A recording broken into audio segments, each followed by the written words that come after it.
Hola jóvenes, ¿cómo están? Espero que todos y todas se encuentren muy bien. Soy la profe Francisca y esta es la clase de historia de la semana. En esta clase vamos a seguir trabajando el periodo de entreguerras y es la segunda parte de la crisis de 1929 y la Gran Depresión. Para desarrollar bien esta clase debemos tener en cuenta varias cosas que aprendimos la semana anterior. Por ejemplo, que la crisis de 1929 y la Gran Depresión pusieron fin a un sistema económico que se venía aplicando desde el siglo XIX, el liberalismo. Recordemos que va a ser la crisis más grave del capitalismo a nivel mundial. Fue una crisis que se puede explicar a grandes rasgos por una sociedad con excesivo optimismo económico y enfocada al consumismo. En esta idea difundida por la publicidad, donde las personas se sobreendeudaron e invirtieron en negocios poco seguros con el único objetivo de enriquecerse de manera rápida y así lograr el sueño americano. Con el derrumbe de las acciones, los bancos y miles de industrias y comercios quebraron. Muchas familias perdieron sus casas y sus trabajos y toda la economía estadounidense se paralizó. En esta clase vamos a ver entonces las medidas que tomó Estados Unidos para salir de la Gran Depresión y cómo esta tuvo consecuencias económicas y políticas para América Latina. Una de las consecuencias de la Gran Depresión fue el cuestionamiento al modelo económico liberal. Tal como vimos la clase anterior, muchos pensaban que dicho sistema económico no podría solucionar la crisis del 29 ni las consecuencias que todavía se arrastraban desde el fin de la Primera Guerra Mundial. En este escenario, Estados Unidos debía tomar decisiones de cómo intentar salir de esta crisis. La primera decisión fue durante el gobierno de Herbert Hoover, que mantuvo la idea de que el Estado no debía intervenir en la economía y que el mercado debía regularse de manera autónoma, o sea, mantener el modelo liberal. Esto no va a dar ningún tipo de resultado positivo, de hecho la Gran Depresión y la paralización económica se van a profundizar. En cambio, en el gobierno que le siguió, el de Franklin Roosevelt, promovió la intervención del Estado para superar la crisis y reactivar la economía. El plan que va a implementar Franklin Roosevelt y que sí va a dar resultado va a ser el New Deal o el Nuevo Trato y que se va a implementar de manera exitosa. El New Deal o el Nuevo Trato fue el plan económico entonces que implementó Roosevelt durante su gobierno y este proponía una redistribución de los ingresos, la promoción del empleo y el estímulo del consumo para incentivar la inversión y así reactivar la economía estadounidense. Este proyecto constó de 3 etapas. La primera era enfocarse en la recuperación del campo. Se limitó la producción y se subvencionó, o sea, el Estado financió parte de las exportaciones de productos agrícolas estadounidenses. La segunda etapa se concentraba en reactivar la producción industrial. Recuerden que muchas empresas quebraron. Entonces se fijó un salario mínimo, se redujo la semana laboral y también se estabilizaron los precios.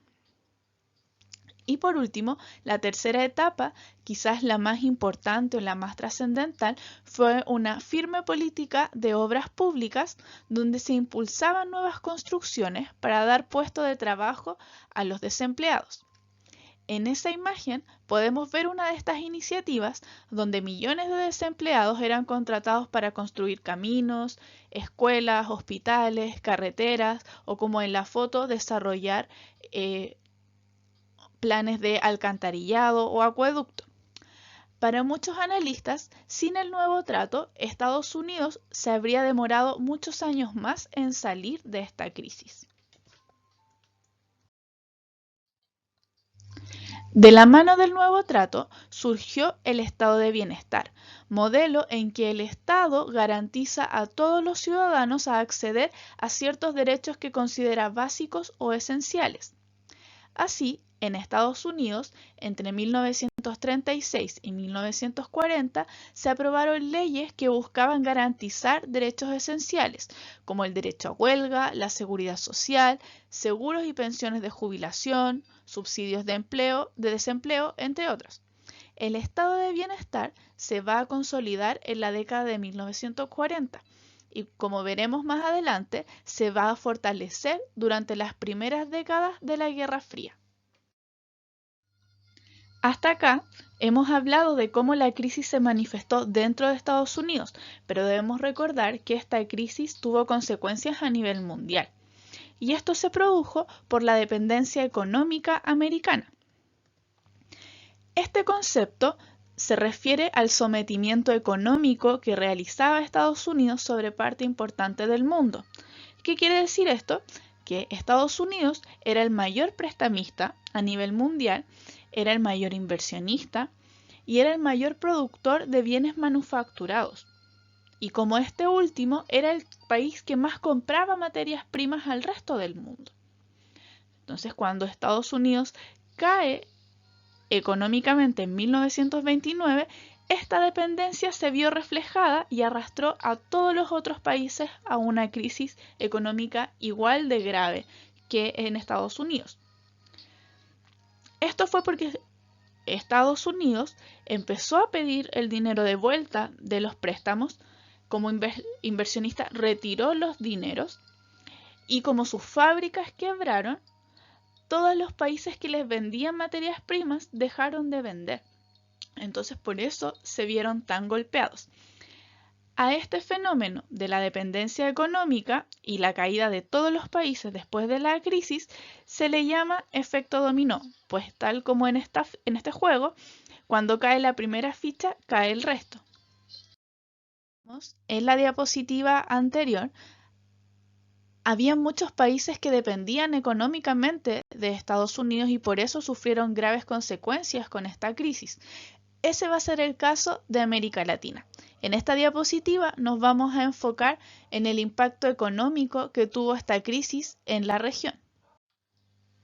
Por eso, cuando en 1929 parte la crisis en Estados Unidos, en América Latina van a surgir inmediatamente tres problemas. Se van a quedar desabastecidos de productos manufacturados, porque Estados Unidos era quien los producía. Va a haber menos demanda de materias primas, o sea, porque Estados Unidos no quería comprarlas, no tenía dinero ya. Y como hay menor demanda de materias primas, el precio de estas se va a desplomar.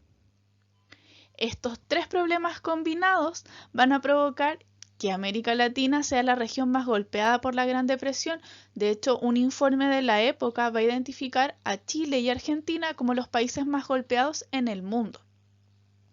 Y frente a la gravedad de estas consecuencias, los estados latinoamericanos van a optar la mayoría por abandonar este sistema liberal, al igual que Estados Unidos.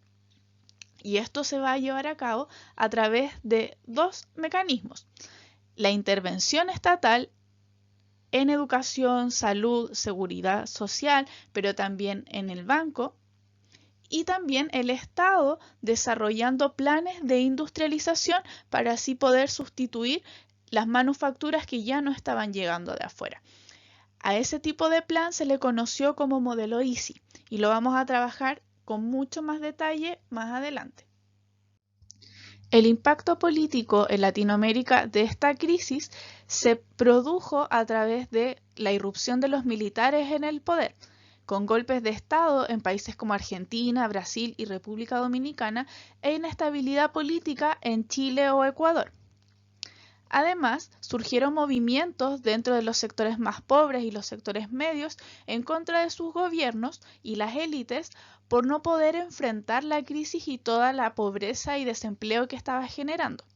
Es en este escenario que nace el populismo, un movimiento reformista que tuvo lugar en algunos países latinoamericanos y que tenían características particulares como la presencia de un líder carismático, o sea, un líder con una personalidad muy fuerte y atractiva, con capacidad de atraer a las masas y de dar discursos que apelaban mucho a la emoción de las personas. En estos discursos también se rechazaba a las oligarquías, a las élites y a los gobiernos tradicionales.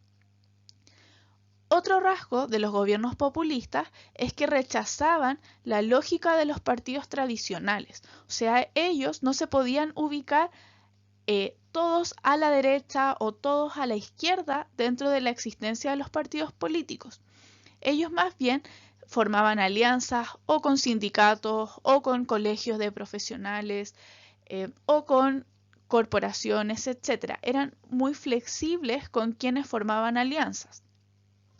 Y otra de las características más importantes de los gobiernos populistas era una posición nacionalista y un rechazo a la intervención extranjera, sobre todo a la intervención de capitales y, como peyorativamente ellos lo van a llamar, la intervención de los yanquis. Estos gobiernos lograron avances en la industrialización, en la ampliación, por ejemplo, del voto femenino y también en reducir los niveles de desempleo. Sin embargo, también fueron criticados por ser muy autoritarios y gobernar para el pueblo, pero sin darle el verdadero poder, y más bien seguir siendo aliados de estas élites y de estas oligarquías económicas. Ejemplos de populismos en Latinoamérica vamos a tener a Getúlio Vargas en Brasil, Juan Domingo Perón en Argentina y Lázaro Cárdenas en México.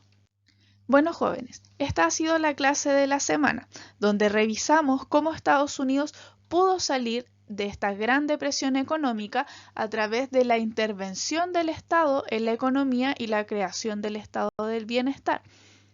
También revisamos cómo la crisis afectó económicamente a América Latina por la dependencia económica y también cómo la afectó políticamente con el surgimiento de gobiernos muy particulares en la región, como fueron los gobiernos populistas. Ahora les voy a explicar la actividad remota de la semana.